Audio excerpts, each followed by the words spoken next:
Hi, welcome back to the channel. I'm Michelle, and today I'm going to be sharing what I read in the month of July.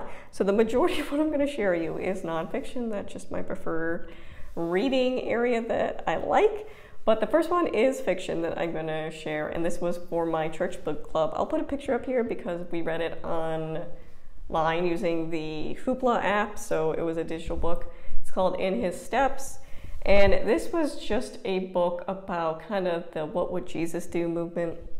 And it was written a really long time ago, and it's interesting because everyone in the group had a different version of the book. So I had the most updated one because I was using Hoopla. Someone had their parents' original copy. Another person bought theirs off Amazon. So we had all these different versions because the language was changed in different versions. And certain wording was changed because it was written a long time ago. So the main premise is this person comes into a church and he proclaims, why he's treated differently because he's homeless. He ends up dying. It causes the pastor to really think about, what would Jesus do in moments like this? So he starts this movement where he has his congregation sign a petition that they'll live their life for the next month or so, thinking about what would Jesus do. And the problem I see with this book, and a lot of the problems that people in the group that we were reading this book, is that we wouldn't know, and we take our own bias and assumptions into that decision. So we're not really thinking of it from Jesus's perspective because we're not Jesus. We're taking our own bias perspective into a situation, so we can twist things very easily. And I think this is unfortunately where you get things like Christian nationalism, where it's so not what Christianity is, and takes it to an extreme and a place where Jesus would never dare go, because that's not what Christianity is about at all. And so it was interesting to have that duality talked about in the group. I was not really a fan of the book, but I do think it brought up some interesting questions about people always have these thoughts about what the Bible says, and just picking up a book and being able to read it does not mean you understand it, especially when you don't take into contextual or historical knowledge of the time, which is why we obviously need theologians. We need people who have studied in the field to really help guide us in that. It's not something you can just pick up and understand yourself. So it brought up good discussion, but I was not overall a fan of the book. So next I'm going to talk into my nonfiction books. So the first one is Never Enough. I saw this on Arlene and Company's PD books, which is professional or professional development, when achievement culture becomes toxic and what we can do about it. So this was actually really good. When I first started reading it, I was kind of like, I don't know. I kind of know what achievement culture is. Before having kids, I worked in a private school in Chicago, really high-end, really well-off people. And I saw firsthand the toxic culture of that, not only of people who have, all the means necessary to life, but the really hard competitive environment that comes from it. Even my father-in-law, who works in the suburbs of Chicago in a very affluent area, he's been a teacher for over 30 years. He has seen kind of the toxicity of that, you have to take all AEP classes and you have to do all this. And he talks about, the helicopter parents and things like that. So the first few chapters, I was kind of like, I'm aware of this. But one thing I really liked about it was it talks about the parents in this and the role we play, and sometimes how we're not necessarily, the way we speak to our kids about academics aren't healthy for them, and to make sure our children understand that their value and worth is not by what they produce or how they perform academically or how they do in school, that their value and worth is outside that, whether it be, and same with sports and things like that, not just academics, but their value does not exist within those things. So I thought that was really interesting. And also about the parent themselves, really goes into the parent aspect of it, that taking care of yourself is important. I think self-care is so pushed nowadays, but it's not just taking a bubble bath or having a cup of coffee. That one of the best self-care acts we can have is friendships, and that's hard as we get older. And especially in my situation, we've moved so much because of my husband's job, so it's hard to find those long-term friendships, but they're so important to have. So I really did like that, and it did really make me think about some different things when it comes to how I look at education or how I'm treating my children's academics, but also how I'm coming into it with my own bias. So I really did like this book. I would recommend that one. Next one was Know and Tell. So you're going to see some different books I'm looking into for my kids. So for my 7-year-old, I've been exploring narration, dictation, retrieval practice, different things like that, because she does have some working memory issues with her ADHD. So I'm trying to figure out different techniques to use with her. I'm trying to expand my teacher knowledge and techniques so to better meet her where she's at. So this is Know and Tell, The Art Narration by Karen Glass. I did not like this book. And it's funny because after I read it, I looked into the author and I can kind of understand why I didn't like it. So this book focuses a lot on the person's personal experience with that. And I am, as you can see from my list I'm going to show you, very more into nonfiction, scientific understanding, cognitive science, things like that, not just necessarily people's opinions. I do think those hold value, but I really didn't like in this book, and I'll actually show you. Throughout the book, the author gives examples from her experience, which I think would normally be helpful, except for in this instance, they're just randomly dropped in. They don't necessarily relate to what she's talking about, and there's no like leeway into them. It's literally just random samples of kids' work in here. So I do think there is information here that's helpful to know about narration and dictation if you're not familiar with it, but I did not like the approach she took, and it's just not enough backing in there's not enough science, not enough why to use this method. And then looking more into it at the end, I realized she's one of the founders of Ambleside, which Ambleside Online I'm not a fan of. That's just personal opinion there. So this wasn't really one I would recommend if you're looking into that, at least not for me. Next one was Classics in the Classroom. So I've been really enjoying this author. I've been getting a lot of different books from her lately. And this is Designing Accessible Literature Lessons. This was aimed at my oldest because she's in middle schools now. She's in 6th grade. And I'm looking at how to meet her where she's at because she's an avid reader.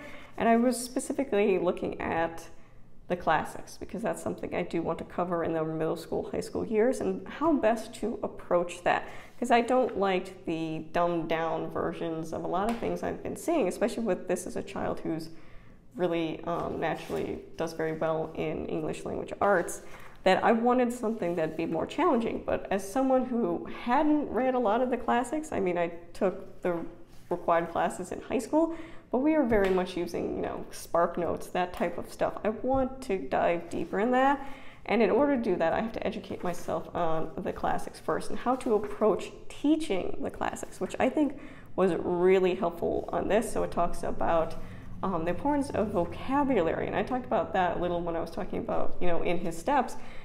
A lot of vocabulary has been changed over the years and kind of dumbed down in a sense to make it easier for kids to read. And there's a lot of different interpretations now, especially with things like Shakespeare plays, where they're adaptations of it for kids, so it's easier for them to understand. But I don't think we have to dumb it down for them to understand it. I think we need to prepare them in order to understand the classics better, that if they understand story structure, if they understand vocabulary, they'll be better equipped to approach these classics than necessarily dumbing it down to make it easier for kids. So I found that really helpful in here. One of the things I thought was she gives a lot of lists on different books for different grade levels, different editions, because like I said, there's a lot of different interpretations you can come across, and she gives actual editions or interpretations that she thinks do well for students. And this is someone who has taught for a while, so she has the experience and knowledge behind it. And there are these different things that you can make copies of, and there's some in the back as well for lesson planning. But it really does, and it gives you lesson plans in the back of specific books that you can use and how you would do that. So I really like that. I like that lays it out and gives me an example how to use a specific lesson plan with a specific classical book. So I found this really helpful, and you can see it's not a long read, but really helpful classroom resource. Next would be Bringing Words to Life, Robust Vocabulary Instruction. So I was not a fan of this one, and it was just too dry for me, and that says a lot coming from me because I read mostly nonfiction, but it just was a little too heavy with it, and I couldn't really get into it, and it was just one of those things where I had to force myself to read it. So I would not recommend this one. I didn't really like it. Next one is ADHD is Awesome by A Guide to Mostly Thriving with ADHD by Penn and Kim Holderness. I talked about this. I'll link above my ADHD book, or my ADHD resources and tips, and this was really good, and it has the 3 things I like. It has personal experience. Penn had ADHD his whole life, gives his how he handles situations, how he thrives with his ADHD, gives his wife's opinion, who is neurotypical, so how she best supports and deals with the difficulty of living with someone with ADHD at times in their life. And then I also have some science behind here about why the brain is doing this and how best to approach it. But I really did like the specific chapter on parents and caretakers and how important we are in the role of a person with ADHD. It's not just the magic, give them medication and send them off. You still have to scaffold and provide support throughout their lives for them. And I think that's a really important message, because I think a lot online you see it's just you do this or use this curriculum, everything's fine. No, as a parent and educator, you really do have to provide scaffolding support and systems in place for them to be able to thrive. I do like that this book specifically talks about the benefits of ADHD. I think ADHD is often seen as deficiency, and this book talks about how there's natural gifts that people with ADHD have that can't be taught, and they are the innovators. They're the ones that come up with completely different ways of doing things. And I think that's really cool to kind of switch it up and show the positive end of ADHD. And it does in the back give different techniques or things Penn uses in different situations to help with his ADHD. So I do enjoy this book a lot. I would recommend it. The next 2 are aimed at my 7-year-old, so I'm looking at different writing options for her in the future. And I was looking at Writing with Ease and the Writing Revolution to get a better idea of how I want to go down that. So like you've seen from previous books, I'm starting to explore the narration dictation options out there. I wanted to see kind of where these went. So I did find this helpful to kind of explain the concept and how to use it. And then I do like the examples in here. So this is not obviously one you read cover to cover.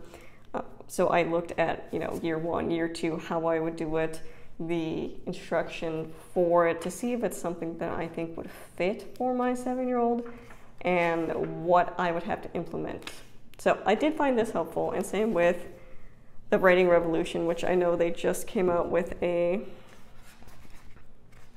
new version of this, and there's lots of reviews and flip loops and people talking about the difference between the 2.